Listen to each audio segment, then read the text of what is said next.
ಗುಂಡ್ಲುಪೇಟೆಯ ಉಪಚುನಾವಣೆಯಲ್ಲಿ ನಿಗದಿಪಡಿಸಿದ ಕಾರ್ಯಕರ್ತರಿಗಿಂತ ಹೆಚ್ಚು ಕಾರ್ಯಕರ್ತರನ್ನ ಬಳಸಿದ ಆರೋಪದ ಮೇಲೆ ಬಿಜೆಪಿ ನಾಯಕರ ವಿರುದ್ಧ ಪ್ರಕರಣ ದಾಖಲಾಗಿದೆ.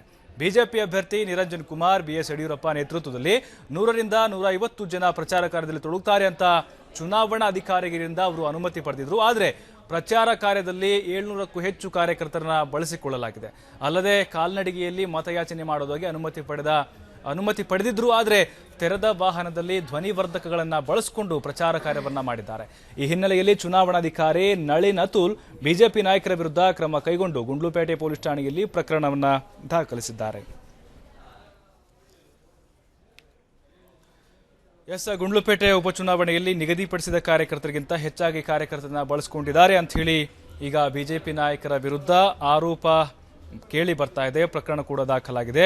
ಬಿಜೆಪಿ ಅಭ್ಯರ್ಥಿ ನಿರಂಜನ್ ಕುಮಾರ್ ಹಾಗೆ ರಾಜ್ಯಾಧ್ಯಕ್ಷ ಬಿಎಸ್ ಯಡಿಯೂರಪ್ಪ ನೇತೃತ್ವದಲ್ಲಿ 100 ರಿಂದ 150 ಜನ ಪ್ರಚಾರ ಕಾರ್ಯದಲ್ಲಿ ತೊಡಗುತ್ತಾರೆ ಅಂತ ಹೇಳಿ ಚುನಾವಣಾಧಿಕಾರಿಗಳಿಂದ ಇವರು ಅನುಮತಿ ಕೂಡ ಪಡೆದಿರ್ತಾರೆ. ಆದರೆ ಅದಕ್ಕಿಂತ ಹೆಚ್ಚಿಗೆ ಅಂದ್ರೆ 700ಕ್ಕೂ ಹೆಚ್ಚು ಕಾರ್ಯಕರ್ತರನ್ನ ಬಳಸಿಕೊಂಡಿದ್ದಾರೆ ಪ್ರಚಾರಕ್ಕೆ ಅಂತ ಹೇಳಲಾಗ್ತಾ ಇದೆ.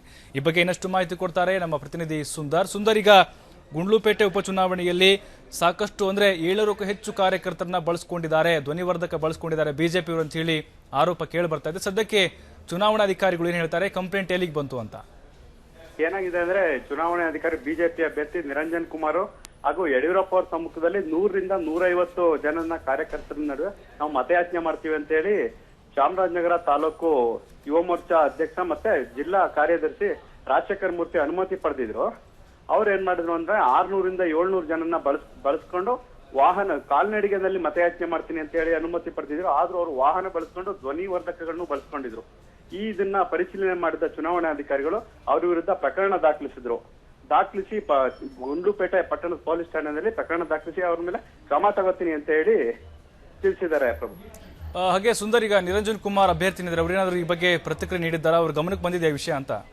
ಅವ್ರ ಗಮನಕ್ಕೆ ಬಂದಿದ್ರು. ಅವರು ಇಲ್ಲಿ ರಾಜ್ಯ ಸರ್ಕಾರ ಕಾಂಗ್ರೆಸ್ದೇ ಇರೋದ್ರಿಂದ ಅವರು ನಮ್ಮ ಮೇಲೆ ಪಿತೂರಿ ಹೂಡ್ತಾ ಇದ್ದಾರೆ ಅಂತ ಹೇಳಿ ಆರೋಪ ಮಾಡ್ತಾ ಇದ್ದಾರೆ. ಧನ್ಯವಾದಗಳು ಸುಂದರ್ ತಮ್ಮೆಲ್ಲ ಮಾಹಿತಿಗಾಗಿ.